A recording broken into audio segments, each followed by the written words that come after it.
الذكر ملء فؤادي وفمي. We shall love Muhammad, just speak right totally. We love him and mercy to all, to you and me. هو من أهدى إلى الدنيا الهدى.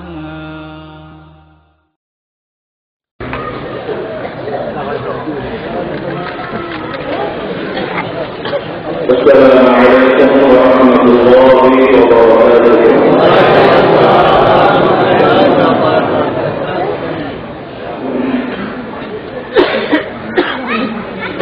إن الحمد لله رب العالمين والعاقبة للمتقين ولا عدوان إلا على الظالمين. ونعوذ بالله أن نكون من الظالمين. والصلاة والسلام على أشرف الأنبياء وخاتم المرسلين نبينا محمد المصطفى وعلى آله وأصحابه ومن تبعهم بإحسان إلى يوم الدين. أما بعد فأعوذ بالله من الشيطان الرجيم. بسم الله الرحمن الرحيم. قل إن كنتم تحبون الله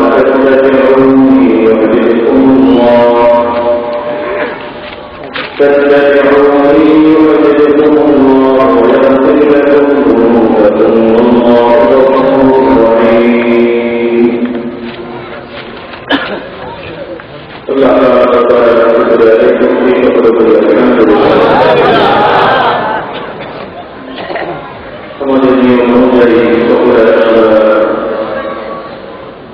istiqamah dalam hadis itu bermula dengan tafsir dari Ibnu Salam al-Qurani.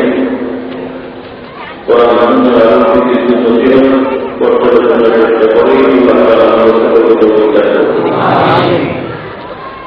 Barakallahu di sekolah saya pilih Bagaimana kita wakil hidup sakit hidup dari manusia seperti manusia sudah wajib manusia dikira manusia dari manusia Allah Taala ini manusia dari manusia dari seperti manusia bersama saja. Jadi ini bukan pada saya ini manusia seperti itu. Murabba semua manusia itu semua itu wajib mengambil ibadah dengan menghormati dan jadi itu jangan mengambil dengan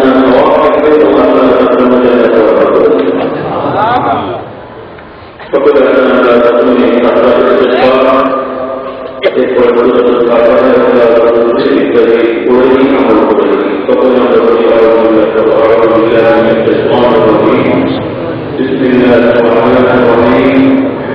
استغفر الله العظيم الذي لا اله الا هو الحي القيوم واتوب اليه. استغفر الله العظيم الذي لا اله الا هو الحي القيوم واتوب اليه.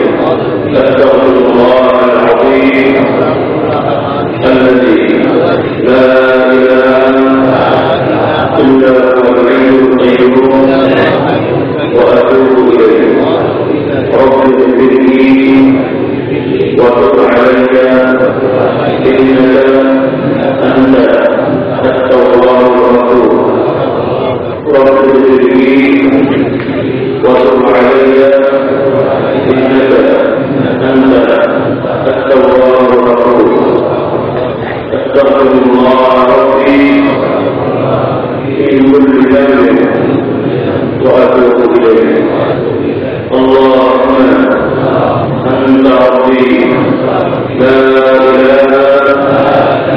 إلا أنت خلقتني وأنا عبدك وأنا على عهدك ووعدك ما استطعت أعوذ بك من شر ما صنعت أبوء لك بنعمتك علي وأبوء لك بذنبي فاغفر لي فإنه لا يغفر الذنوب إلا أنت.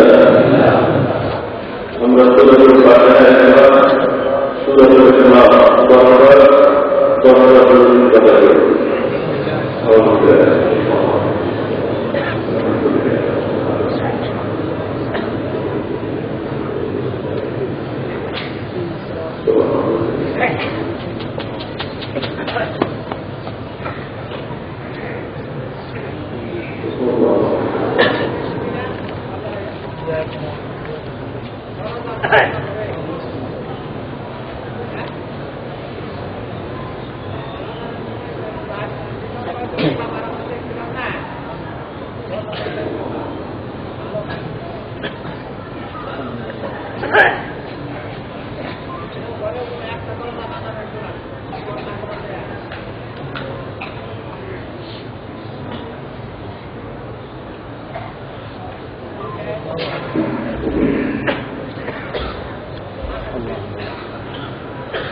اللهم صل على سيدنا محمد اللهم صل على سيدنا محمد النبي الأمي وآله وأصحابه وسلم. اللهم صل على سيدنا محمد النبي الأمي وآله وأصحابه وسلم. اللهم صل على سيدنا محمد النبي الأمي وآله وأصحابه وسلم. اللهم صل على سيدنا محمد النبي الأمي وآله وأصحابه وسلم. اللهم صل على سيدنا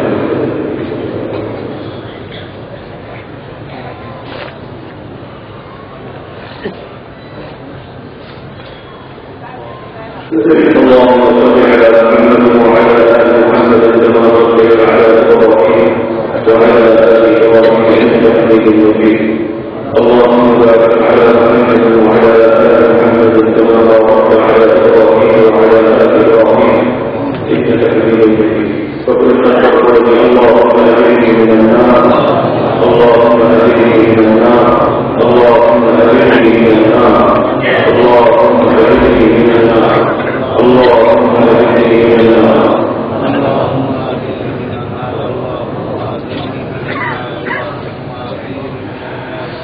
فقل أنك كفرنا إسرائيل جماعة الرجل وحفظ والاستطاع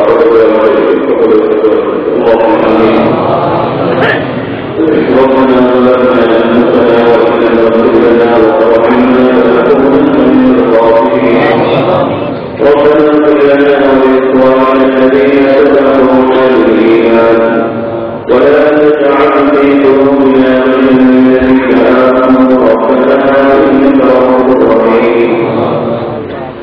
ربنا اغفر لنا ولآبائنا ولأمهاتنا ولأجدادنا ولرجالنا ولأساتذتنا ولمن حقق علينا ولجميع المؤمنين والمؤمنات الأحياء منهم والأموات إنك سميع قريب مجيب الدعوات.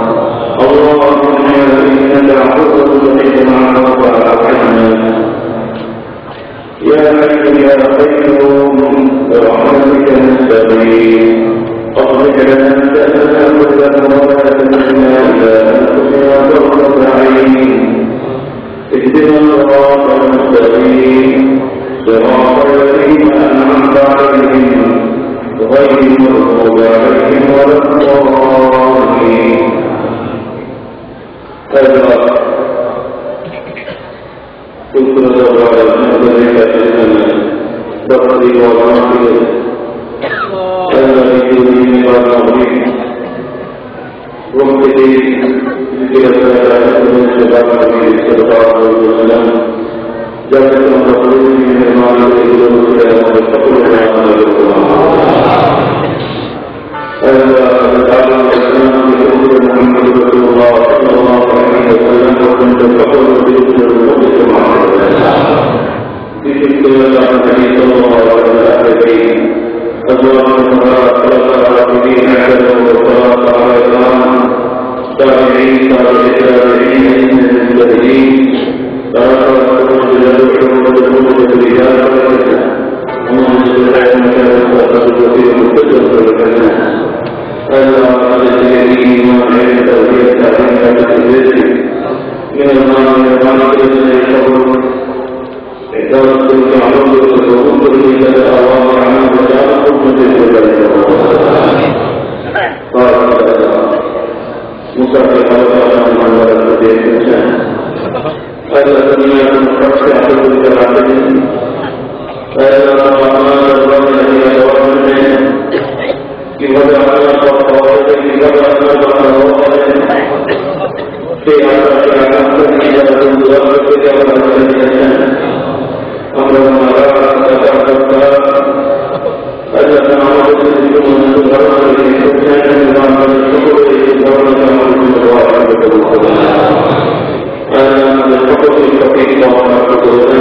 মেহরবানি করে তাদের সকলের এই মেহনতকে কবুল করে নেন। তারা আল্লাহ আপনার মেহমানদের মেহমানদারির আয়োজন করেছেন, মেহরবানি করে তাদের এই হালাল উপার্জন থেকে দান খয়রাতকে কবুল ও মঞ্জুর করে দেন।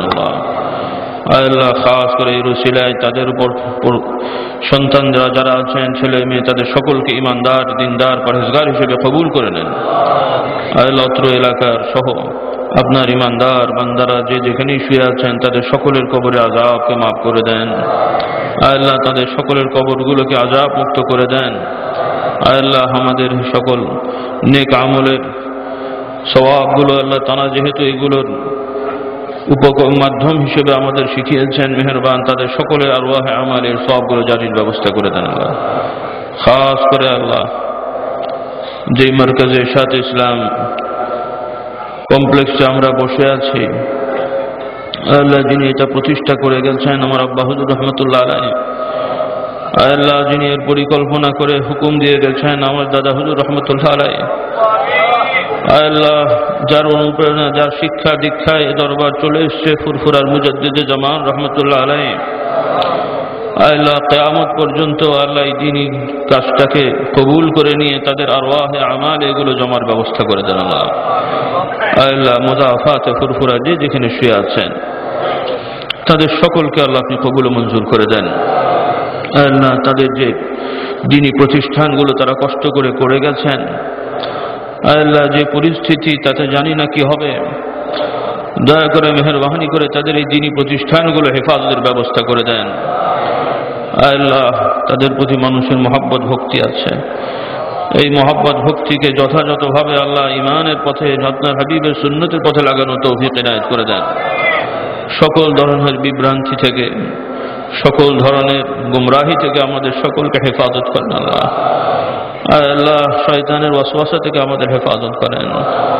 আল্লাহ আমরা দুর্বল, আপনি আমাদেরকে আপনার কুওয়াত দ্বারা, ইমানি শক্তি দ্বারা, হিদায়াত দ্বারা আল্লাহ আমাদের ইমানি কুওয়াতকে বাড়িয়ে দেন। আল্লাহ খাস করে পৃথিবীব্যাপী মুসলমান যদি দুর্দশা, আল্লাহ আমরা স্বীকার করি এগুলো আমাদের গুনার ফল। আল্লাহ আমরা গুনাহগার, খাতাকার, বদকার। আল্লাহ আপনি তো রহমান, আপনি তো গফফার, আপনি তো সত্তার, আপনি তো ওয়াদুদ, আপনি তো রহিম। আল্লাহ মেহেরবানি করে আপনার নিজ গুণে আমাদেরকে ক্ষমা করে দেন। আল্লাহ আল্লাহ এই প্রেক্ষাপট পরিবর্তনের ব্যবস্থা করে দেন, ইমানদারদের ইমান অপর হেফাজতের ব্যবস্থা করে দেন। আল্লাহ গায়বী ভাবে তাঈদ, মদদ, নসরের ব্যবস্থা করে দেন। আল্লাহ আপনি শক্তি না দিলে কোন শক্তি আমাদের নেই। আল্লাহ লা হাওলা ওয়ালা কুওয়াতা ইল্লা বিক, লা হাওলা ওয়ালা কুওয়াতা ইল্লা বিক। لا ملجأ ولا منجا منك إلا إليك। খাস করে আল্লাহ যে দেশে আমরা বাস করি বাংলাদেশের উপর রহম করুন নাজিল করে দেন। আল্লাহ আশপাশের যত মুসলমান বিভিন্ন দেশে, ভারতবর্ষে, মায়ানমারে, নেপাল, ভুটান, যেখানে মুসলমানরা আছেন, আল্লাহ তাদের অন্যায়, তাদের দোষ, তারা ঈমান এনেছেন, আল্লাহ আপনার দ্বীনকে ভালোবাসেন, আল্লাহ যদিও তারা গুনাহ করেছে, যদিও তারা ভুল করেছে, এই ঈমানের উসিলায় তাদেরকে হেফাজতের ব্যবস্থা করে দেন। আল্লাহ এটাই তাদের জন্য নাজাতের উসিলা বানিয়ে দেন। তারা যাতে সঠিক পথে প্রাপ্ত হতে পারে সেই ধরনের বান্দাদের আল্লাহ আপনি ব্যবস্থা করে দেন। ইহদিনাস সিরাতাল মুস্তাকিম। অনেক ভাইরা দোয়া চেয়েছেন, আমাদের নিকটে বলেন। সকলের কাছে আরজ গুজার, আপনারাও মেহমান এসেছেন, মুসাফির হালতে আছেন, নেক নিয়তে এসেছেন, সকলেই গায়বী ভাবে আল্লাহ তাআলার আসমায়ে হুসনার উসিলা দিয়ে সকলেই দোয়া করেন। অনেকে রোগ ব্যাধিতে ভুগছেন, বালা মুসিবতে আছেন, ঋণদেনাগ্রস্ত আছেন, ছেলে মেয়েদের নিয়ে পেরেশানিতে আছেন, নানান ধরনের সমস্যায় ভুগছেন।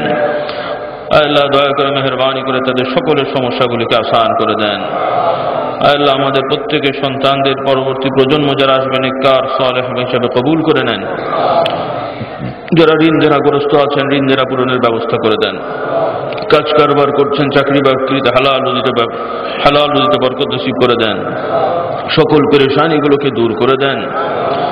আল্লাহ গায়বী ভাবে সকল বালা মুসিবত দূর করে দেন। অনেকেই দান খয়রাত করেছেন, সদকা করেছেন। আল্লাহ আপনার বান্দাদের গরিব দুঃখী তাদের জন্য আয়োজনের ব্যবস্থা করেছেন। এর উসিলায় তাদের রোগ ব্যাধি বালা মুসিবতগুলোকে উদ্ধারের ব্যবস্থা করে দেন। তাদের সকলকে কবুল ও মঞ্জুর করে নেন। আল্লাহ তাদেরকেও দ্বীন বুঝে, ঈমান বুঝে, আপনার হাবিবের সুন্নতকে ভালোবেসে সেই পথের পথিক বানিয়ে দেন। আল্লাহ খাস করে তলাবুল ইলম ছাত্র ভাইরা, ছোট ছোট শিশুরা কনকনে শীতে কষ্ট করে আল্লাহ আপনার বান্দাদের মেহমানদারির জন্য কষ্ট করে যাচ্ছে। আল্লাহ তাদের উসিলায় তাদের ইলমে আমলে তারাক্কি নসিব করে দেন। আল্লাহ আসাতিজা ইকরাম তারাও মেহনত করে যাচ্ছেন, তাদেরকেও আল্লাহ আপনি দুনিয়া আখিরাতের ভালাই নসিব করে দেন। আল্লাহ তারা যে মেহনত করে যাচ্ছেন, আল্লাহ এর দ্বারা তাদের আমালকে আল্লাহ পাহাড় পরিমাণ বাড়িয়ে কিয়ামতের ময়দানে আল্লাহ আপনার হাবিবের ওয়ারিস হিসেবে কবুল করে নেন। আল্লাহ উলামা হযরতদেরকে কবুল করে নেন। আল্লাহ আমাদেরকেও সকল ধরনের বিভ্রান্তি থেকে হেফাজত রাখেন। আল্লাহ আমাদের জবানকে হেফাজত করে দেন, আমাদের চক্ষুকে, কানকে, শরীরকে হেফাজত করে দেন। আল্লাহ কোনো ধরনের ফিতনার মধ্যে যাতে না পড়ি সেই ব্যবস্থা করে দেন। আল্লাহ আপনার পক্ষ থেকে পরীক্ষা দিলেও আল্লাহ পাশের ব্যবস্থা করে দিয়েন। আল্লাহ আমাদের প্রতি এমন কিছু চাপিয়ে দিয়েন না যে শক্তি আমাদের মোকাবেলার শক্তি নাই, এমন কিছু চাপিয়ে দিয়েন না। আল্লাহ আমাদের জন্য সকল সহজ বিষয়গুলোকে সহজতর করে দেন, কঠিন বিষয়গুলো থেকে আমাদের দূরীভূত করে দেন, সকল বিষয়গুলো আল্লাহ আপনি আসান করে দেন। ইয়া মুকাল্লিবাল কুলুবি সাব্বিত কুলুবানা আলা দীনিকা। আল্লাহুম্মা নওয়ির কুলুবানা বিনূরি মা'রিফাতিকা আবাদান ইয়া আল্লাহ। আল্লাহ আমাদের দিলকে ঈমানের উপরে সাবিত করে দেন, কলবকে ঈমানের উপরে সাবিত করে দেন। আল্লাহ আমাদের কলবকে আপনি হিদায়াতের নূর দ্বারা নূরানি করে দেন। আল্লাহ আমাদের জন্য আপনি নূরকে আতা করে দেন। কিয়ামতে আপনার হাবিব সাল্লাল্লাহু আলাইহি ওয়াসাল্লাম সহ নবীন, শুহাদা, সিদ্দিকীনদের সাথে হাশর নাশরের তৌফিক ইনায়েত করে দেন। আল্লাহ আপনার হাবিব সাল্লাল্লাহু আলাইহি ওয়াসাল্লামের শাফাআতকে মুকদ্দার করে দেন, তার হাউজে কাউসারকে মুকদ্দার করে দেন। আল্লাহ যেদিন আপনার নিজ আশ্রয় ছাড়া আশ্রয় থাকবে না, মেহেরবানি করে সেদিন আপনার আশ্রয় প্রাপ্ত বান্দাদের দলভুক্ত আমাদের। অনেক ভাইরা দোয়া চেয়েছেন। আমাদের পরিবারের যত ময় মুরব্বীগণ আছেন, সকলকে, যত চাচা জানগণ হুজুর আছেন, সকলের হায়াতকে আল্লাহ আপনি দারাজ করে দেন। সকলকে আল্লাহ আপনার দ্বীনি খিদমতের সাথে ইনজামে তৌফিক ইনায়েত করে দেন। আমাদের ভাই ব্রাদার বোন সহ আত্মীয় স্বজন যারা আছেন সকলকে আল্লাহ আপনি কবুল মঞ্জুর করে দেন। অনেক আত্মীয় স্বজনেরা অসুস্থ আছেন, মুমূর্ষু রোগীরা আছেন, আল্লাহ মেহেরবান তাদের সকলকে শফা আজলা কামেলা নসিব করে দেন। আল্লাহ সকল কিছু যেতে হবে, যাওয়ার সময় হলে সুস্থতার সহিত ঈমানের সহিত যাওয়ার তৌফিক ইনায়েত করে দেন। আল্লাহ সকলে যার যার মকসুদ নিয়ে আমরা দোয়া করি।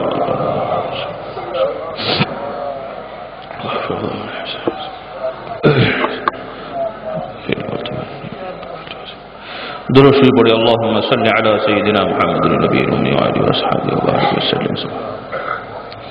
سبحان ربنا رب العزة عما يصفون وسلام على المرسلين والحمد لله رب العالمين برحمتك يا أرحم আল্লাহ তাআলা আমাদেরকে তৌফিক দেন, সকলে বলুন আল্লাহুম্মা আমিন।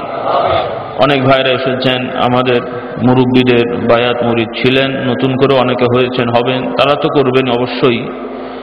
তবে যারা আমরা বায়াত মুরিদ হতে পারিনি বা কোথাও যাওয়ার সেরকম টান পেলাম না, পাচ্ছি না, তারাও আমরা এই সকল ওজিফা থেকে যাতে বিরত না থাকি। অনেকের ধারণা যে পীর মাশায়েখের কাছে মুরিদ হলে এগুলো করতে হয়, আবার অনেকে মনে করি যে এগুলো ছোটখাটো জিনিস না করলে করার দরকার নেই। নিঃসন্দেহে এগুলো ফরজ নয়, নিঃসন্দেহে এগুলো ফরজ নয়, কিন্তু ফরজ নয় মানে যে তার গুরুত্ব নাই সেটা নয়। কারণ হাদিস দ্বারা আমরা জানতে পারি যে সকল নফল ইবাদত এগুলো আল্লাহ তাআলার নিকটতম আমাদের করে দেয়। সকলে বলুন সুবহানাল্লাহ। একজন বান্দা, হাদিস শরীফ এসেছে, আল্লাহ রাসূল সাল্লাল্লাহু আলাইহি ওয়াসাল্লাম বলেন, হাদিসে কুদসি, আল্লাহ তাআলা বলেন, কে বলেন? আল্লাহ নবী সাল্লাল্লাহু আলাইহি ওয়াসাল্লাম বলছেন, আল্লাহ তাআলা বলছেন, আমি বান্দাদের প্রতি যে সকল বিষয় ফরজ করে দিয়েছি, শিক করে দিয়েছি, আমার বান্দারা যখন এই সকল বিষয় পালন করে আমি তখন ওই বান্দাদের প্রতি খুশি হয়ে যাই। আর যখন আমার বান্দারা নফল ইবাদত করে আমার নিকটতম হওয়ার চেষ্টা করে, বেশি বেশি করে নফল কাজ করে যেগুলো আমি নির্ধারণ করে দিইনি, আল্লাহ তাআলা অনুমতি দিয়েছেন কিন্তু আবশ্যক করে দেননি, কিন্তু বান্দা জানে যে না, আমার সময় আমি নষ্ট করব না। যারা এভাবে নফল ইবাদতের মেহনত করে, আল্লাহ তাআলা বলছেন, যখন এভাবে আমার নিকটতম হওয়ার চেষ্টা করে আমি তখন ওই বান্দাদেরকে ভালোবেসে ফেলি। আর আমার যা বান্দাদের যখন আমি ভালোবাসি, ওই বান্দাদের চোখ দিয়ে দেখা, কান দিয়ে শোনা, হাত দিয়ে ধরা, চোখ দিয়ে দেখা, কান দিয়ে শোনা, হাত দিয়ে ধরা, পা দিয়ে চলা আমি হয়ে যাই। আর ওই বান্দা আমার কাছে যা চায় তখন আমি তাদেরকে তাই দিয়ে থাকি। তো ভাইরা, নফল ইবাদতের খুবই গুরুত্ব আছে, তবে ফরজটাকে অবহেলা করে নয়। আমাদের অনেক সময় জ্ঞানের অভাবে, বুঝের অভাবে আমরা অনেক নফল বিষয়কে এতই গুরুত্ব দিই যে সেটা ফরজের থেকেও বড় কিছু হয়ে যায়। আবার অনেক ফরজ কি শুধু ইসলামের আহকাম, মৌলিক ইমানের বিষয়কে এতই অবহেলা করি যে সেগুলোর আমরা কোনো গুরুত্বই দিই না, সেগুলো আমাদের কোনো ভ্রুক্ষেপই থাকে না। এর কারণ হলো যে আমাদের যথাযথ জ্ঞানের অভাব, ইলমের অভাব, সত্যিকার উলামা হযরতদের সোহবতের অভাব, খেয়াল খুশি মতো আমরা চলি। একজন মানুষ নিয়মিত জামাতে নামাজ পড়েন, নিয়মিত সুন্নতের আতেবাগুলো আদায় করেন, হালাল হারাম বেঁচে চলেন, তাকে আমরা যতটুকু হয়তো সাধারণভাবে সম্মান দেব না, কিন্তু একজন সম্পর্কে যদি আমরা জানি যে উনি মাঝে মাঝে সপ্তাহে সপ্তাহে সারা রাত জেগে নামাজ পড়েন কিন্তু হারাম খান,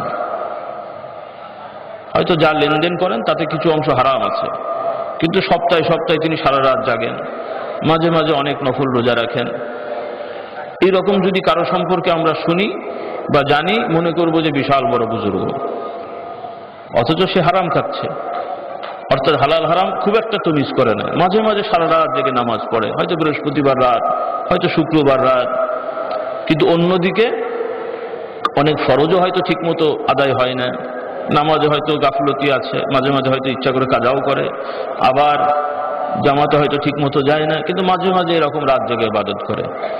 আমাদের কাছে প্রশ্ন করা হলে আমরা তাকে বুজুর্গ মনে করব সাধারণত, যেহেতু আমরা সত্যিকার ইলমের অভাব আমাদের আছে। যদি আমাদের সত্যিকার ইলমের অভাব থাকতো, আমরা কোনো ব্যক্তিকে খারাপ জানবো সেটা আমি বলছি না, কিন্তু আমাদের হিসেবে কোন আমলটা বেশি গুরুত্বপূর্ণ সেটা আমাদেরকে আগে ঠিক করতে হবে। আল্লাহ রাসূল সাল্লাল্লাহু আলাইহি ওয়াসাল্লাম যে বিষয়কে যতটুকু গুরুত্ব দিয়েছেন, সেই বিষয়কে সেভাবে গুরুত্ব দিলেই আমাদের ইবাদতগুলো কবুল হবে, নচেত ইবাদতের সওয়াব হওয়া তো দূরের কথা বা জটিল হয়ে যাবে, বরং সওয়াব হওয়া তো দূরের কথা, বরং গুনাহ হতে পারে, নাউজুবিল্লাহ। এমনকি আল্লাহ রাসূল সাল্লাল্লাহু আলাইহি ওয়াসাল্লামের শাফাআত থেকেও বঞ্চিত হওয়ার সম্ভাবনা থাকতে পারে, নাউজুবিল্লাহ। তার হাউজে কাউসার থেকে বঞ্চিত হওয়ার সম্ভাবনা থাকতে পারে।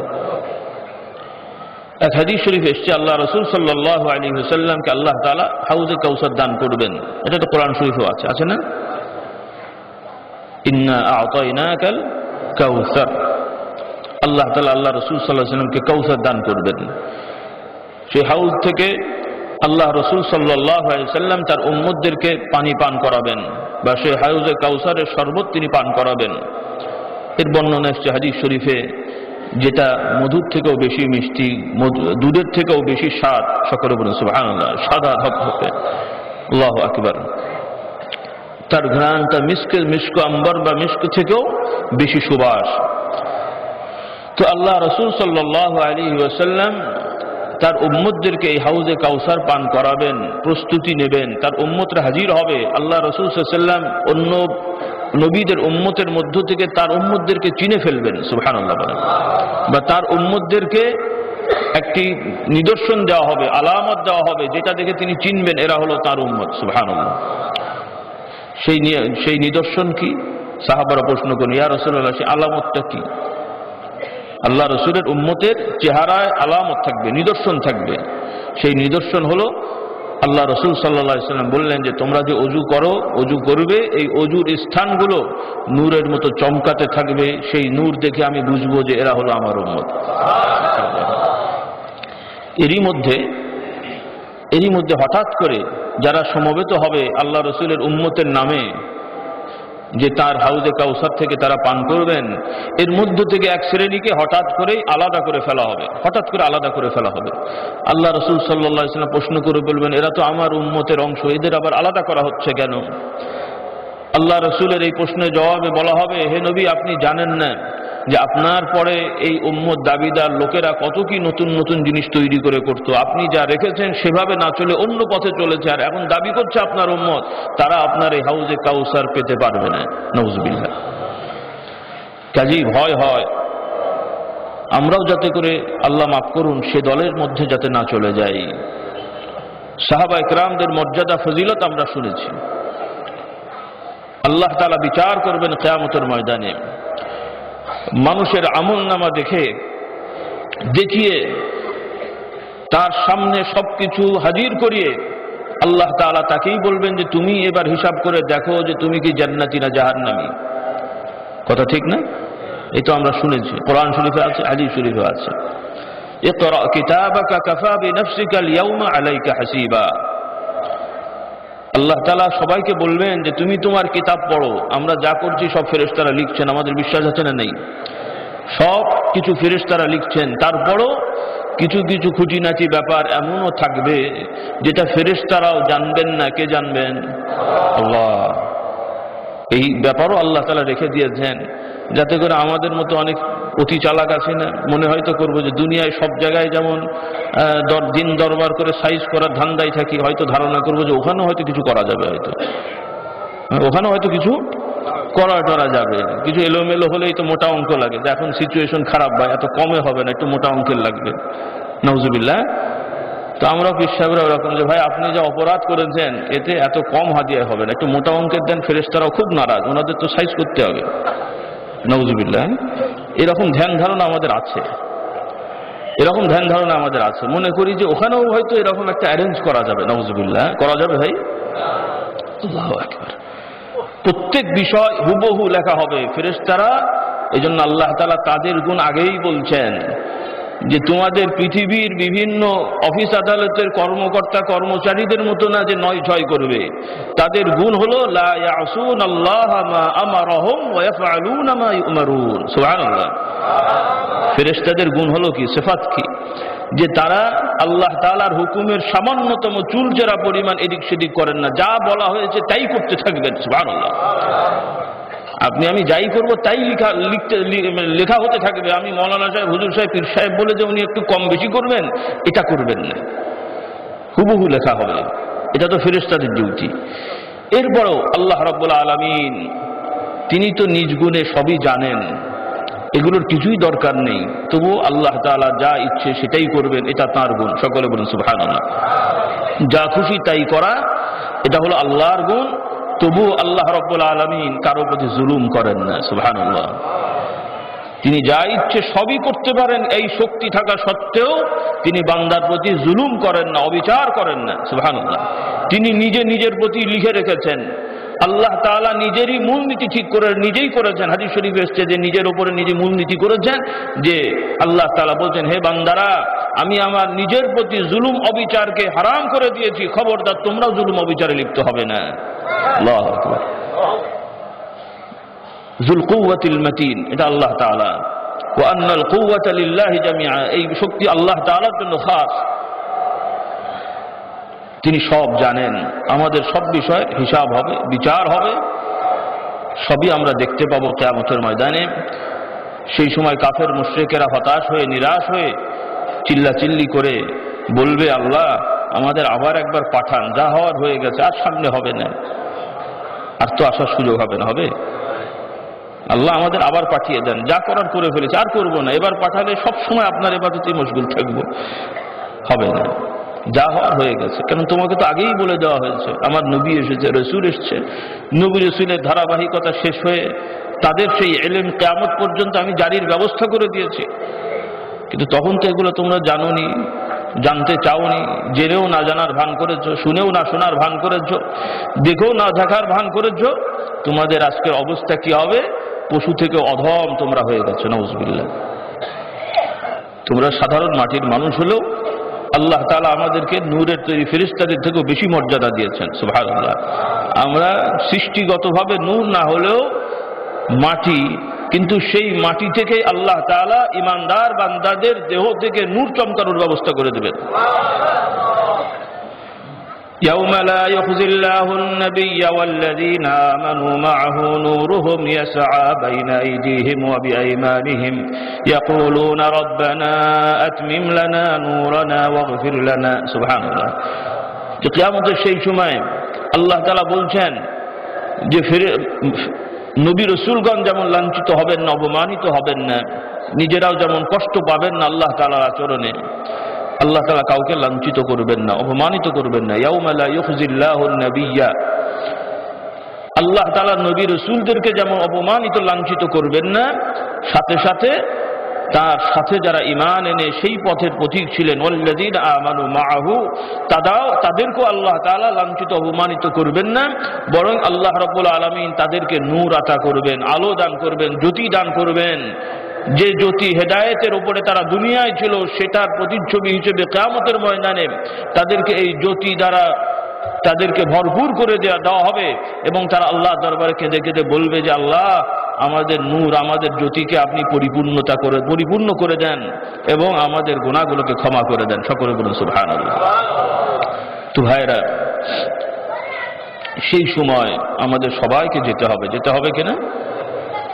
তাহলে আমাদের আমল নামা গড়তে হবে, আর আমল নামা গড়ার জন্য মুহাম্মদুর রাসূলুল্লাহ সাল্লাল্লাহু আলাইহি ওয়াসাল্লামের ইত্তেবা, অনুসরণের বিকল্প কোনো পথ নেই।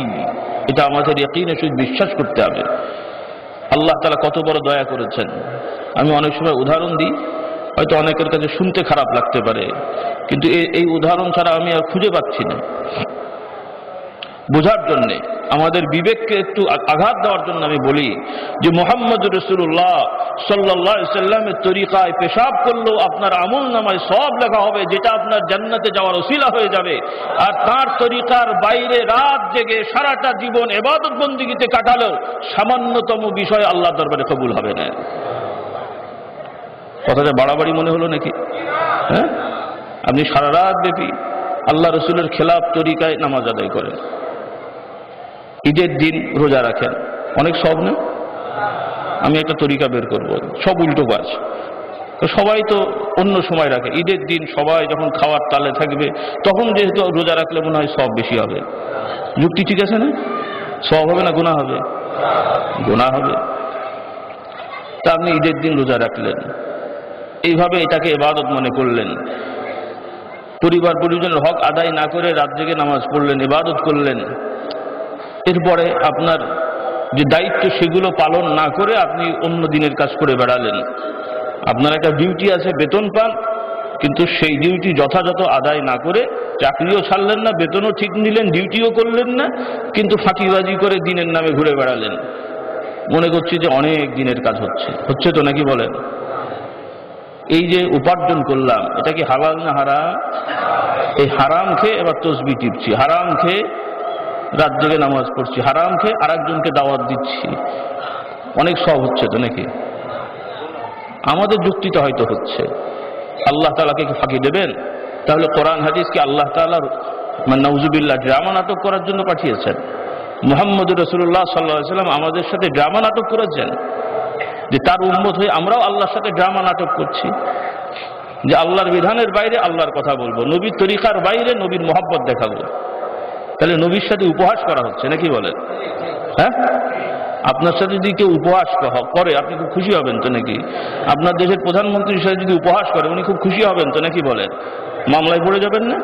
রাষ্ট্রবিদ্রোহী রাষ্ট্রদ্রোহিত মামলায় পড়ে যাবেন। একটা হলো সম্মান আর একটা হলো উপহাস। উপহাস কি? যিনি যে আইন দেননি, যিনি যেটা বলেননি সেটাকে বেশি করে তাকে খুশি করার ইচ্ছা যদি করা হয়, তার সামনে যদি সেটা প্রকাশ করা হয়, তাতে তাকে সম্মান করা হলো না, উপহাস করা হলো।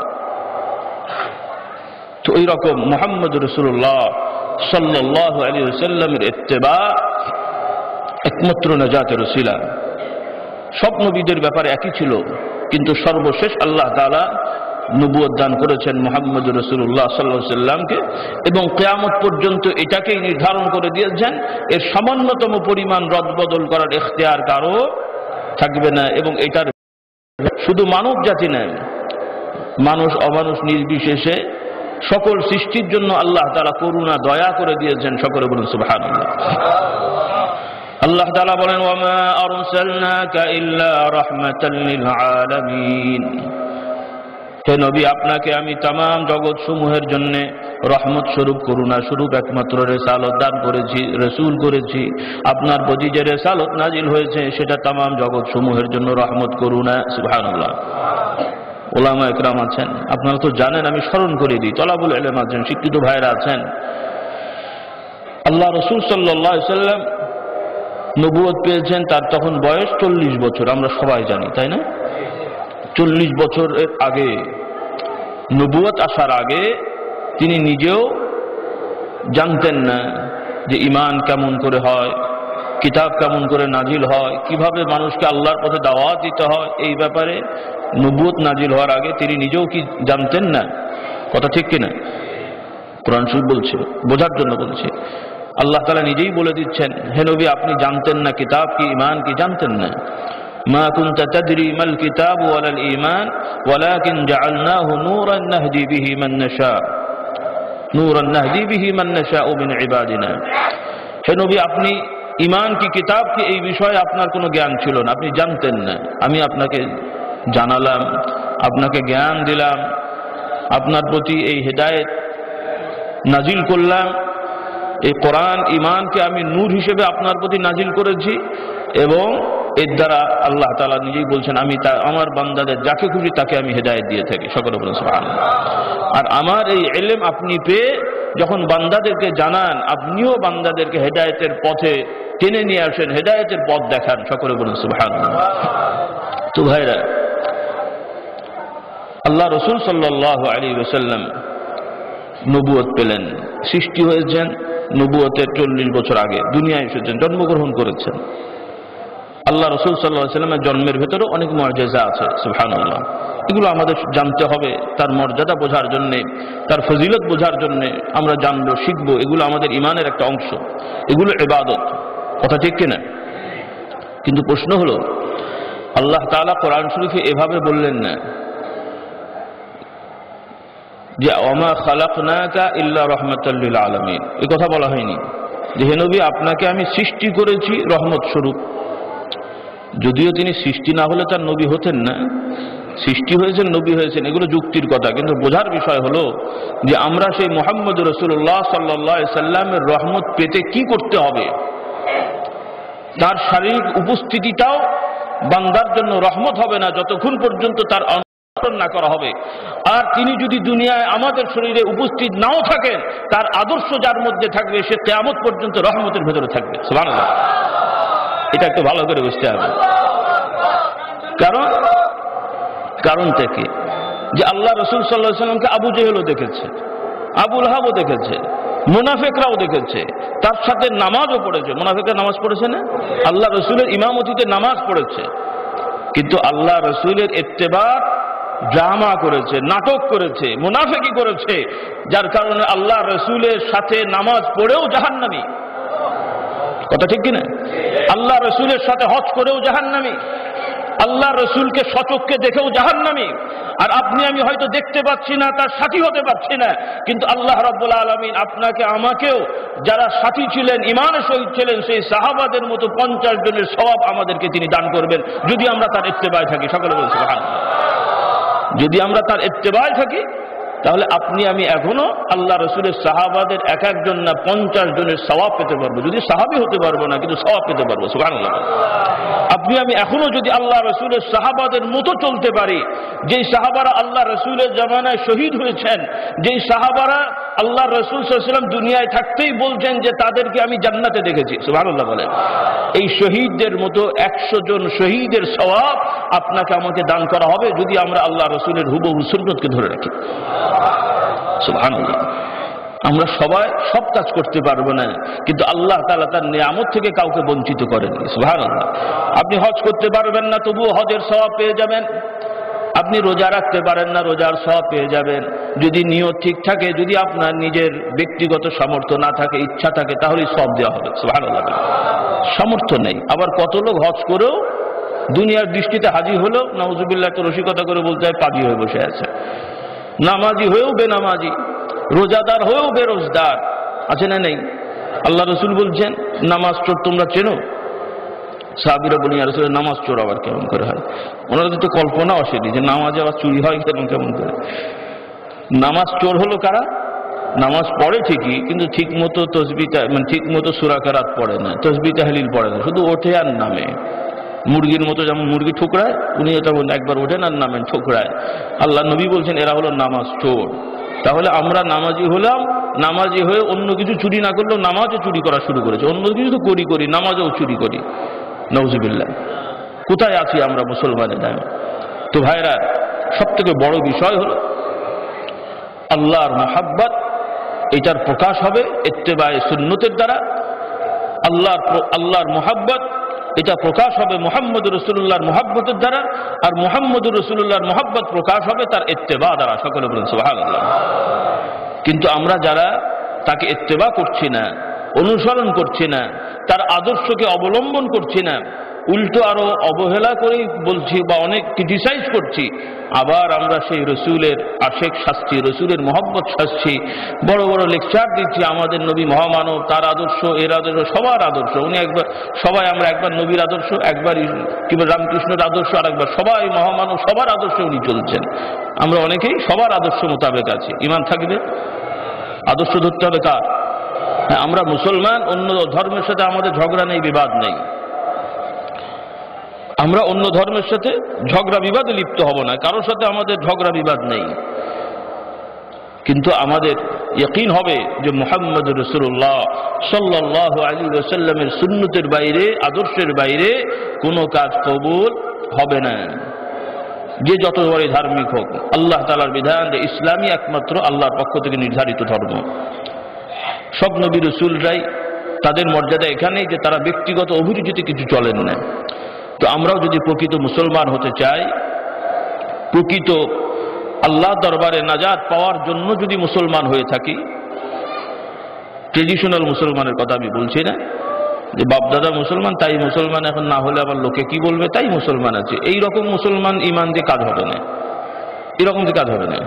এই জন্য আল্লাহ রাসূল সাল্লাল্লাহু আলাইহি ওয়াসাল্লাম বলছেন, সাহাবীদের বললেন যে এমন একটা সময় হবে যেই সময় অমুসলমানেরা তোমাদের প্রতি এমন ভাবে চড়াও হবে, যেমন একটা মরা পশু পড়ে থাকলে কুকুর, বিড়াল বা অন্যান্য পশুগুলো এসে যেমন ওইটাকে ছিঁড়ে খায়, ওই মরা পশুর কিছু করার থাকে?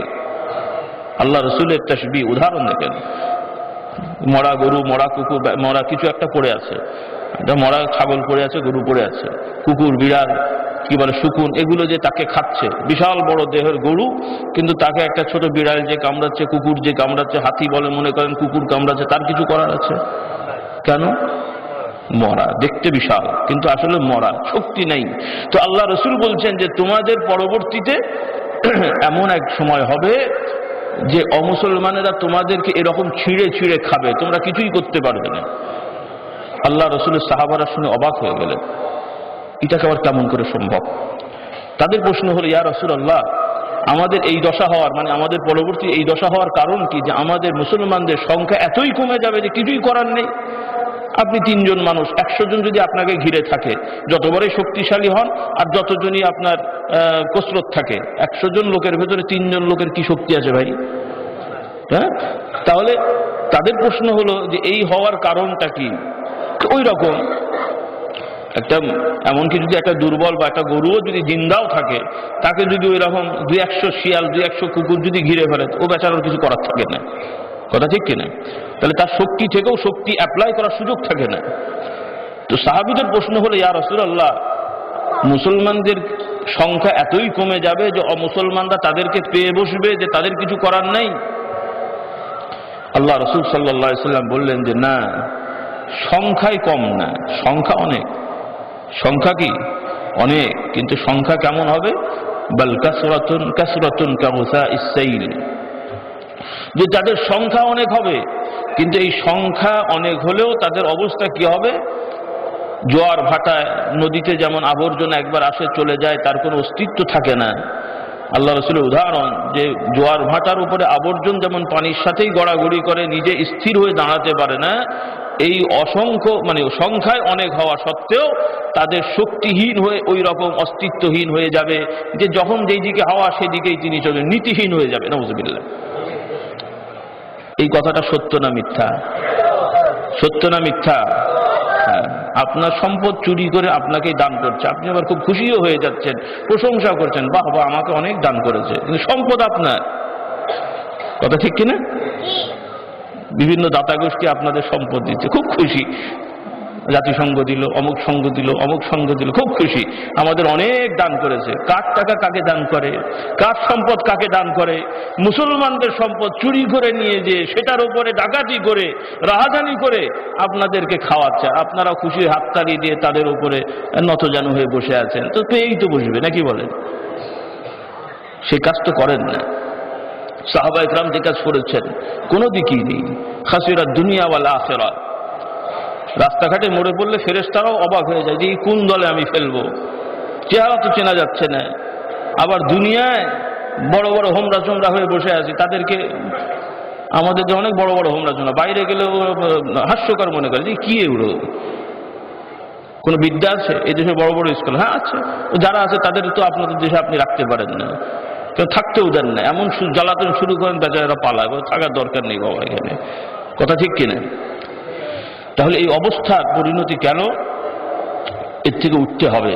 মুসলমান শুধু নামে হয়ে ড্রামা নাটক করলে আল্লাহ দরবারে পার পাওয়া যাবে না, পরিপূর্ণ মুসলমান হতে হবে। রাজি আছি ইনশাআল্লাহ? পরিপূর্ণ হতে হবে, আংশিক হলে হবে না। সাহাবায়ে কেরাম হয়েছেন পরিপূর্ণ, সুবহানাল্লাহ। এই জন্য পৃথিবীর যত উলামা আজ পর্যন্ত এবং কিয়ামত পর্যন্ত যারা সত্যিকার উলামা, তারা স্বীকার করতে বাধ্য এবং ঈমান আনতে বাধ্য যে সাহাবায়ে কেরাম তাদের সারিতেও, সাহাবায়ে কেরামদের তবকাতেও সব থেকে নিচু পর্যায়ের বা সাধারণ সাহাবী যিনি হয়েছিলেন, তিনিও যেভাবে কবুল হয়েছেন আল্লাহ দরবারে, আমাদের সমাজে সব থেকে বড় কিছু আল্লাহওয়ালা হলেও সেই তবকায় যাওয়া যাবে না। কারণ তারা যতটুকু ছিলেন 100 ভাগ ছিলেন। সকলে বলুন সুবহানাল্লাহ। যতটুকু ছিলেন 100 ভাগ ছিলেন, পিওর ছিলেন, খাঁটি ছিলেন, সাচ্চা ছিলেন। ইসলামের বাইরে কিছু বোঝেননি, মুহাম্মদ রাসূলুল্লাহর বাইরে কিছু বোঝেননি। আর আমরা মুহাম্মদ রাসূলুল্লাহকেও মহামানব, উনিও মহামানব, তিনিও মহামানব, সবাই মহামানব। আর মাঝখানে আমরা মহামাদর হয়ে বসে আছি, সব জায়গায় হচ্ছে আর কি। হায় রে মুসলমান!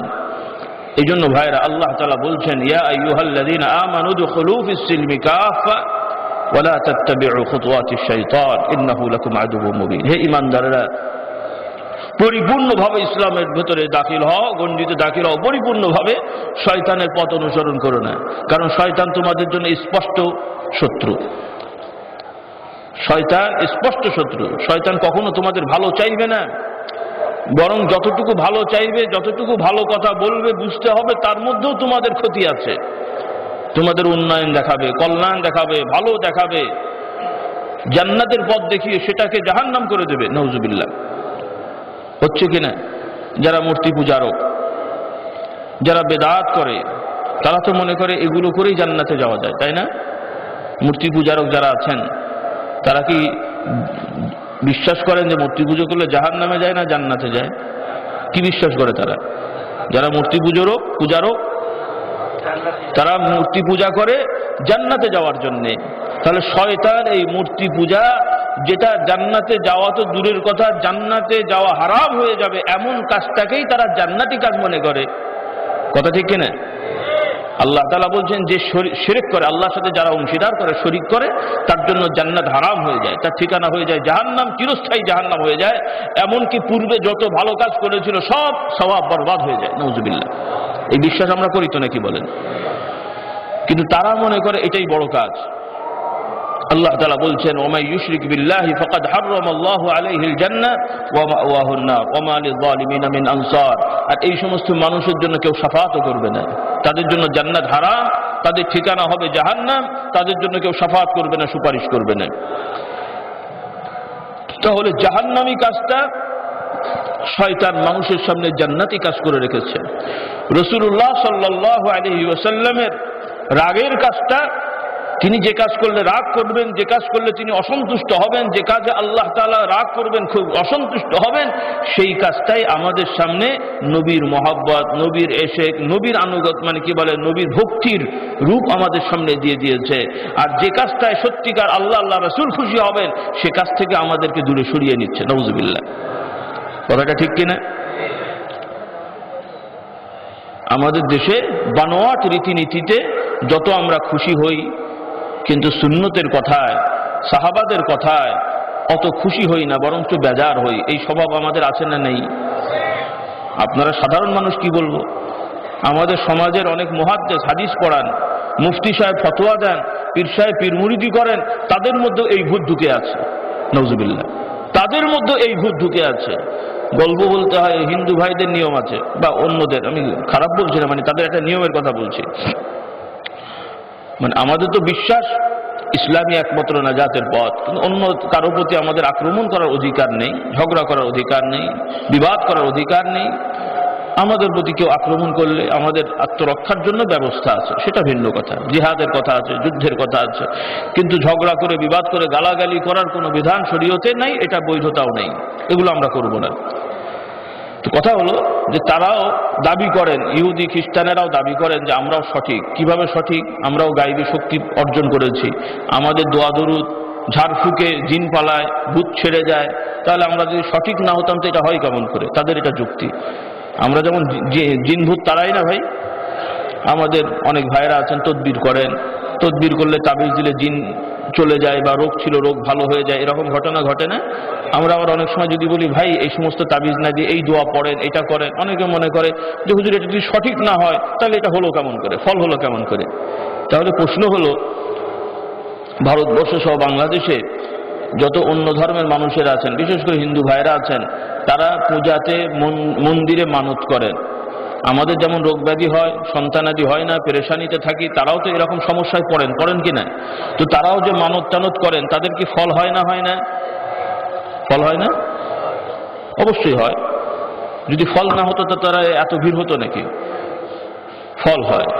গয়া কাশিতে যায়, মহা পুণ্য স্নান করে, এই সমস্ত কাজ তারা করে, ফল পায়। তাদেরও দাবি যে আমরা যদি সঠিক না হতাম তাহলে ফল পাই কেমন করে? ওই তো আমার সন্তান ছিল না, দেবীর দরগায় দান করেছিলাম, দেবীর নামে মানত করেছিলাম, আমার সন্তান হয়ে গেছে, নাউজুবিল্লাহ, ভগবান দিয়েছে, নাউজুবিল্লাহ। তারা বলে, খবর নেন। তাহলে তারাও এই ফল পায়। আমাদের মুসলমান ভাইরাও ওই রকম বিভিন্ন মাজারে, কবরে মানত করে কিছু কিছু ফল পান। এখন তাদের ধারণা যে যদি সঠিক না হয় তাহলে ফল পাই কেমন করে? তাহলে আপনারা যদি ফলটা পেলেই সঠিক হয়, তাহলে মাঝে মাঝে একটু প্রণামও করে এসেন, যেহেতু একই জাতের, আপনারা সব সমান হয়ে যাবেন। এদেশের সব বাঙালি জাতি, আপনাদের তো ইমান ইসলাম প্রয়োজন নেই, আপনারা সবাই বাঙালি। মুসলমান সেটা পরের পরিচয়, আগে হলো আপনারা বাঙালি। কি বলেন? তার মানে সালাম কালাম পরে, আগে নমস্কার দেবেন, তারপরে আসসালামু আলাইকুম বলবেন। ঠিক আছে না? কেন রে ভাই? বাংলাদেশের রীতি, বঙ্গদেশের রীতি, আপনারা নমস্কার দিয়ে সালাম দেবেন। রাজি আছেন? হ্যাঁ, আগে দাফন করবেন, জানাজা পড়বেন, এরপরে জ্বালিয়ে দেবেন। জানাজা পড়বেন, কিছুদিন কবরে রাখবেন, 3 দিন পরে জ্বালিয়ে দেবেন, তাহলে দুটোই হলো, সমতা বজায় থাকলো। রাজি আছেন আপনারা? কেন এত কবরস্থান হলে আপনাদের তো থাকার জায়গা হবে না। কদিন পরে যেভাবে মানুষ বাড়ছে, আমাদের কি বলে মুরব্বী শ্রেণী যারা আছেন তারা তো টেনশনে হার্ট ফেল করার মতো অবস্থা প্রায়, যে এত জনগণ বাড়লে কে খেতে দেবে, কোথায় রাখবে, তারা তো টেনশনে হার্ট ফেল করছেন। এই জন্যই তাড়াতাড়ি এই দেশ থেকে সব সম্পদ বাইরে রাখা হচ্ছে, যাতে করে বাইরে যে তারা থাকতে পারে। ঠিক আছে না ভাই? কি মনে হয়? মানে পৃথিবীতে যত মানুষ আসছে আল্লাহ তাআলার অগোচরেই চলে আসছে তো, না? আল্লাহ তাআলা তো প্ল্যান করে পাঠান না। আপনারা তো মহাজ্ঞানী, বিজ্ঞানী, সমাজবিদ, চিন্তাবিদ, কত কিছু আপনারা, আপনারা তো প্ল্যান করবেন, আল্লাহ তো প্ল্যান জানেন না। কাজে দেশের জনসংখ্যা কমাতে হবে। আমিও কিছু থিওরি অ্যাপ্লাই করব আপনাদের। যেহেতু গড় আয়ু 60 বলা হয়, ভারত বাংলাদেশের গড় আয়ু কত? 60 না নাকি এরকমই তো। তাহলে যারা 60 আপ হয়ে যাচ্ছেন আপনারা তাদের সসম্মানে সাইজ করে দেন, কষ্ট দিয়ে না, ক্লিনিক্যালি তাদেরকে মেডিসিন দিয়ে আস্তে আস্তে সবাইকে অনুষ্ঠান করে সবাই শেষ বিদায় করে শেষ করে দেন, যে আপনার আয়ু তো শেষ, খামাখালি আর কষ্ট করে লাভটা কি? সম্পদ নষ্ট হবে, আপনার পেছনে ব্যয় হবে। ওইটা যদি পরবর্তী জেনারেশনের জন্য ব্যয় হতো তাহলে সোনার ছেলেরা সব জন্মাতেন। প্ল্যান ঠিক আছে না ভাই আপনাদের? হ্যাঁ, ইমান ঠিক করেন, ইমান ঠিক করেন। আল্লাহর পরিকল্পনা আপনি আমি করতে যাই না যেন। আপনাকে আমাকে আল্লাহর গোলামি করে চলতে হবে, মুহাম্মদুর রাসূলুল্লাহর আনুগত্যতা করে চলতে হবে। প্ল্যান আল্লাহ তাআলা দিয়েছেন। প্ল্যান কে দিয়েছেন? পরিকল্পনা কে দিয়েছেন? বিশ্বাস করেন, কোরআন পড়েন। কত বিদ্যা পড়েছেন, কত নীতি পড়েছেন, কত লোকের কত আদর্শ পড়েছেন, কিন্তু যেই নবীর উম্মত হওয়ার দাবি করছেন, যেই নবীর উম্মতের শাফাআত পাওয়ার আকাঙ্ক্ষা করছেন, যেই রব্বুল আলামিনের সামনে যে জান্নাত দিদার আকাঙ্ক্ষা করছেন, সেই রব্বুল আলামিনের নীতি কবার পড়েছেন? মুহাম্মদুর রাসূলুল্লাহর আদর্শ জানার জন্য কটা বই পড়েছেন? বাস্তববাদী হন, সচেতন হন।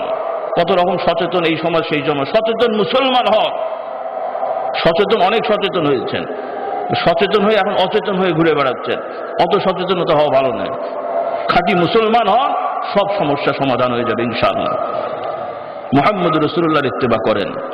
তো যাই হোক, যে কথা আমি বলছিলাম ভাইরা, আল্লাহ তাআলা দুনিয়ায় মানুষ পাঠিয়েছেন, তাদের ব্যবস্থা তিনি করবেন, এই ইয়াকিন আমাদের রাখতে হবে। আমাদেরকে আমাদের কাজ করতে হবে।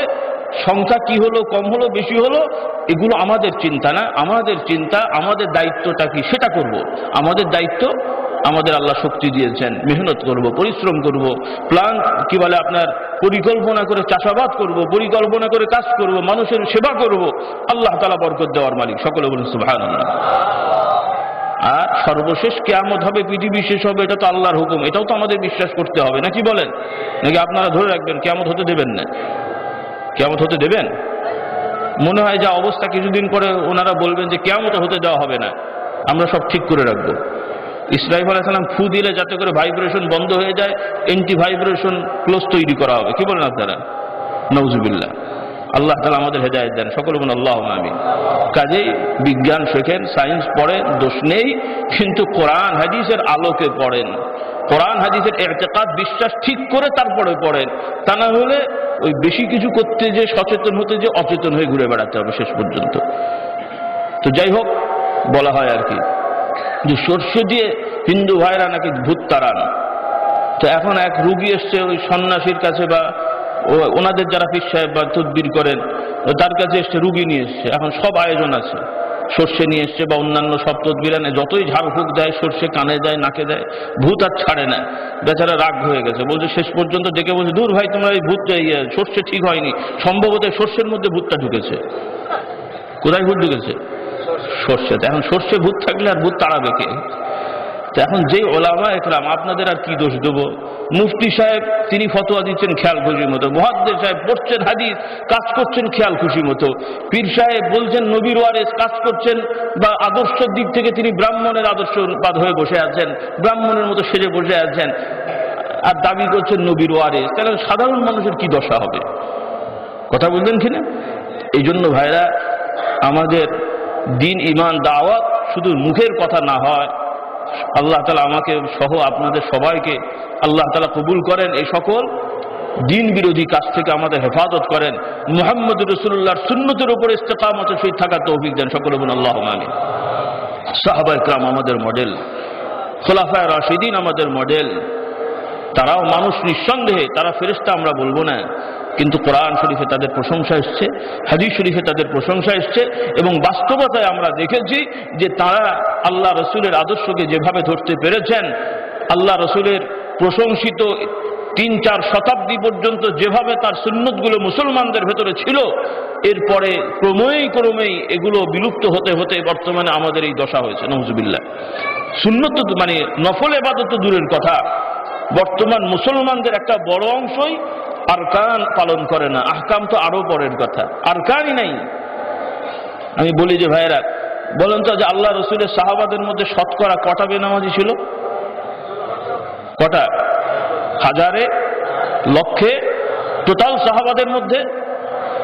আর বর্তমান মুসলমান আরব তারব সব মিলিয়ে যারা আমরা মুসলমান মোটামুটি দাবি করছি, এবং ওই গ্রুপটাও বাদ দেন, যারা মুসলমান অমুসলমান কোনোটাই না, যারা মুসলমান দাবিও করছি, তাকে অমুসলমান বলে রাগ করবেন, এই ধরনের কাউন্টিংও যদি ফেলা হয়, তাও দেখবেন যে কম করে হলেও যদি বলা হয় যে 50% বেনামাজি, কম করে যদি বলি 50% মোটেই নামাজ পড়ে না। আর যা 50% নামাজি আছে, তাদের মধ্যে নামাজিও আছে, নামাজের মধ্যে ত্রুটিওয়ালাও আছে, হাজি সাহেবও আছে, আবার কাজী সাহেবও আছে, সব রকম মিলিয়ে আর কি। কথা বললেন কিনা? এই হলো আমাদের অবস্থা। এই জন্য ভাইরা, আমরা যারা আলেম ওলামা পীর সাহেব আছি, তাদেরও যদি আমরা মনিটরিং করি, দেখবেন যে আমাদের ভেতরেও আল্লাহ রাসূল সাল্লাল্লাহু আলাইহি সাল্লামের সুন্নতের বা আদর্শের, সুন্নত বলতে আদর্শের, শুধু নফল পর্যায়ের না, ফরজ পর্যায়ের অনেক বিষয়েও ঘাটতি আছে না নাই?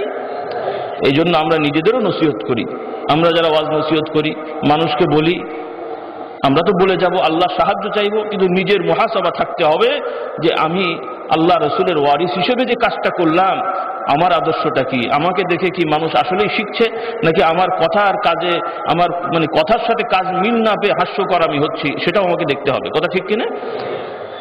আত্মসমালোচনা লাগবে, পর্যালোচনা লাগবে। এই জন্য আল্লাহ নবী বলেন, হাসিবু আনফুসাকুম ক্বাবলা আন তুহাসাবু, হে লোকেরা, তোমরা নিজেদের হিসাব আগে করে ফেলো আল্লাহ তাআলা হিসাব করার আগে। সুবহানাল্লাহ। তো ভাইরা, আল্লাহ রসুলের মুহাব্বত, ভালোবাসা ইমানের সব থেকে বড় বিষয়। আর ভালোবাসার নিদর্শন, ভালোবাসা, আমি যে ভালোবাসি, মনে মনে বলছি ভালোবাসি, এই ভালোবাসছি বা এই যে বাসি, এই ভালোবাসার নিদর্শন হিসেবে আমাকে পরীক্ষা করতে হবে।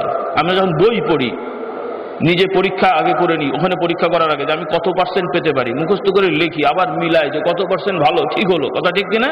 তো আমি যে মহব্বত করি, দাবি করছি, আর একজনের সমালোচনা যে অমুক অমুক অমুক, না, অমুক অমুকের কথা আপনাকে আমাকে বলতে হবে না। আমি যে রসুলকে মহব্বত করি, নিজের হিসাব করি যে আমার সকাল থেকে রাত পর্যন্ত প্রতিটা কর্মের কটা কাজ আল্লাহ রসুলের আদর্শ মোতাবেক হয়, আর কটা কাজ আমি অন্য খেয়াল মতো শয়তানের কাজে করি, এটা একটু নিজেই মিলাইনি, তাহলে আমি ধরা পড়ে যাব। কথা ঠিক কিনা? এই হিসাব করতে হবে। কিন্তু আমরা আবার এই হিসাব করতে যে আরেকজন ওই করে, সেই করে, সেই করে। আরে বাবা, ওরটা দেখার জন্য আমাকে পাঠানো হয়নি। আমি আগেও বলেছি, মনে হয় স্মরণ আছে, যে আল্লাহ নবী বলছেন যে ইমানদার আয়না স্বরূপ। তো আয়নাতে চেহারা দেখলেন আপনার কপালে নাকে ধুলো লেগে আছে, আপনি আয়না মুছবেন তো নাকি? বলেন, খুব করে আয়না মোছেন। আয়নায় দেখলেন আপনার কপালে আর নাকে ধুলো আছে, আয়না মুছবেন তো নাকি? বলেন, কি মুছতে হবে? হ্যাঁ, তাহলে এই হাদিসের অর্থটা আমি যতটুকু বুঝেছি, ভুল হলে ওলামারা জানাবেন, যে এর মানেটা কি, যে আরেকজন ইমানদারের কোনো বিষয় যখন আমার মধ্যে আসবে যে এই লোকটা এই অন্যায় করে, তার সমালোচনা পর্যালোচনা করার আগে নিজেকে বুঝতে হবে যে ও বেচারারও এইরকম ভুল আছে, তাহলে আমারও নিশ্চয় আছে যে আরেকজন দেখতে পাচ্ছে, আমি দেখতে পাচ্ছি না, তাহলে আমি শুধরাই। কথা ঠিক কিনা? কিন্তু আমরা সেটা না করে আর একজনের টুপি নাই, আর একজনের জামা নেই, এই ঝগড়া করলাম, নিজের যে নিচরটাই নাই সেটার খবর নাই। কিন্তু কথা বলেন কিনা? এই আসবো, এবং এই ভালোবাসার প্রমাণ নিজের ভেতরে খুঁজবো, তার সুন্নতের ইত্তেবার মাপকাঠিতে। রাজি আছি ইনশাআল্লাহ? কোনটা ভালো লাগলো, খারাপ লাগলো, কে কি বললেন, কারোর সাথে আমাদের ঝগড়াও নাই, আমরা কারো অন্ধ পূজাও করি না, কারোর সাথে আমাদের ঝগড়ারও দরকার নেই। আমাদের দরকার আল্লাহ রসুলের শফাআত, আমাদের দরকার আল্লাহ রসুলের হাউজে কাউসার, আমাদের দরকার আল্লাহ তাআলার আরশের ছায়া। আর ওগুলো পেতে হলে আমাদেরকে হুবহু মুহাম্মদ রাসূলুল্লাহ তরিকা অবলম্বন করতে হবে। আর এই পথ শেখার জন্য, জানার জন্য আমরা আলেম ওলামা পীর মাশায়েখের কাছে যাই। কোনো পীরের কাছে আমরা যাই না এভাবে। আমরাও কোনো পীর, আমাদের বুজুর্গরাও সরাসরি কথা বলেছেন। ফুরফুরার মুজাদ্দিদে জামান স্পষ্ট বলতেন, লিখেও বলেছেন, ওসিয়তে লিখেছেন, নসিহতে লিখেছেন যে খবরদার কোন পীর মাশায়েখের কথা কাজ যদি কোরআন সুন্নাহর খেলাফ হয়, খবরদার সেটা মানবেন না। সুবহানাল্লাহ বলেন। কিন্তু মুহাম্মদুর রাসূলুল্লাহর কথা কাজ কোরআন সুন্নাহর খেলাফ হয় কোনোদিন? আর উনি যা বলবেন সেটাই তো, উনি যদি বলেন আল্লাহর কথা ওইটাই কোরআন, উনি যদি বলেন আমি করলাম ওইটাই সুন্নত, সুবহানাল্লাহ বলেন, তা খেলাফ হবে কোত্থেকে? কিন্তু পীর সাহেবের কথা কাজ তার সুন্নত নেন। পীর সাহেব বললেন, তিনি ভুল হতে পারে, বেখেয়াল হতে পারে, অনিচ্ছায় হতে পারে, ইচ্ছা করে হতে পারে। কারণ সাময়িক সময়ের জন্য তো শয়তান ঘাড়ে চাপতে পারে, পারে না? পারে না? পারে তো। আল্লাহওয়ালা মানুষকেও শয়তান ধোঁকা দেয়। এটাই তো আল্লাহওয়ালার মাকাম। আমরা বিশ্বাস করি ইসমাতুল আম্বিয়াতে, ইসমাতুল আউলিয়াতে বিশ্বাস করি না। আউলিয়াদের শ্রদ্ধা করি, কিন্তু তারা মাসুম না। কিন্তু মুহাম্মদুর রাসূলুল্লাহ মাসুম। সকলে বলুন সুবহানাল্লাহ। বিশ্বাসগুলো ঠিক রাখতে হবে। তো যাই হোক, আমরা এভাবে চলার চেষ্টা করব। আল্লাহ তাআলা আমাদের তৌফিক দেন। সকলে বলুন আল্লাহুম্মা আমিন। সুবহানাকাল্লাহুম্মা ওয়া বিহামদিকা আশহাদু আল লা ইলাহা ইল্লা আনতা আস্তাগফিরুকা ওয়া আতুবু ইলাইক। আসসালামু আলাইকুম ওয়া রাহমাতুল্লাহি ওয়া বারাকাতুহু। بالخير يوجهنا الله تعالى أنزله ورسول الله معلمنا هذا القرآن يوحدنا لطريق الخير يوجهنا الله تعالى أنزله ورسول الله معلمنا